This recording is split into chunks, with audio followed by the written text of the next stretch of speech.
Evan a été voir Mufasa, un film que j'avais pas trop envie de voir, donc c'est lui qui s'en est chargé, je vais pas vous mentir. Le sale boulot. Du coup, il va nous en parler, il va essayer de nous donner envie d'aller voir le film. Ça va être très compliqué, je vais pas te mentir. Non, je vais te convaincre, t'inquiète pas. Et du coup, est-ce que tu peux nous présenter qu'est-ce que c'est Mufasa? Du coup, c'est le dernier né des studios Disney. Il sort pour les 30 ans du Roi Lion. Voilà, donc le Roi Lion, c'est mythique. Un préquel, donc c'est des événements qui se passent avant le Roi Lion. C'est important de préciser. Parce que moi, c'est vrai que j'ai été un peu perdu dans l'histoire. Et donc, ça va parler alors je veux bien que tu te décales, mon ami, de notre jeune Mufasa avec le futur qu'on va appeler Scar. Puisque Scar, en anglais, mes amis, c'est une cicatrice, voilà. Et vous apprenez des mots anglais sur la chaîne, et ça, c'est cadeau. Donc voilà, du côté du synopsis, c'est Rafiki, donc le babouin, en fait. Il a envie de rigoler.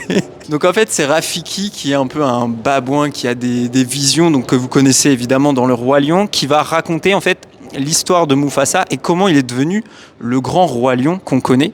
À travers un périple en fait qui va l'éloigner de ses parents dès le début du film. Un Jedi quoi, il a des visions. Ouais, c'est vrai.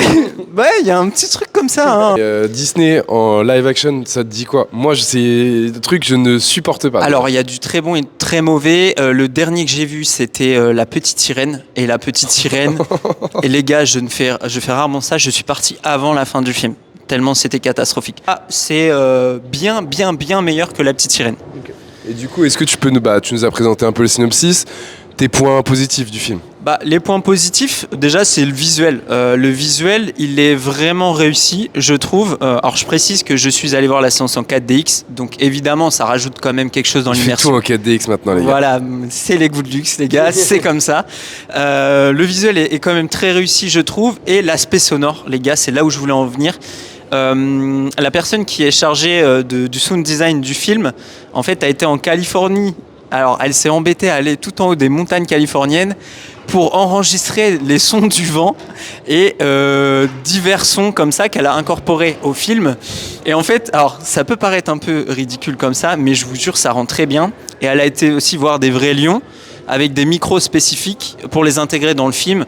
Donc en fait, tous les rugissements, les choses comme ça, parce que c'est des vrais lions. C'est des vrais lions vraiment, et on a l'impression de regarder un peu un documentaire animalier en fait. Donc ça, c'est hyper réussi. Négatif du coup?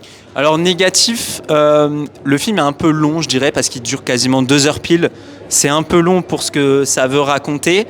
On s'y perd un peu entre les personnages parce que moi j'avais pas l'arbre généalogique dans la tête et le Roi Lion je l'avais vu. Il est sorti en dessin animé celui-là? Il est sorti en dessin animé, oui, il me semble que tu as raison.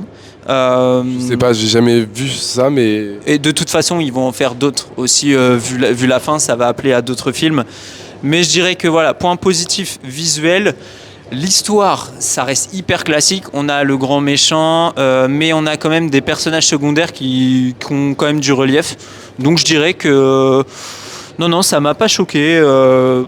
Point négatif, c'est vraiment plutôt une petite longueur qui se fait ressentir. Tu le conseilles aux gens du coup? Je le conseille vraiment aux gens. Si vous aimez l'univers du Roi Lion, vous allez bien aimer, parce qu'on comprend en fait les intentions de certains personnages dans le Roi Lion, notamment Scar. On comprend en fait pourquoi il a fait ce geste dans le Roi Lion. La jalousie. La jalousie, voilà.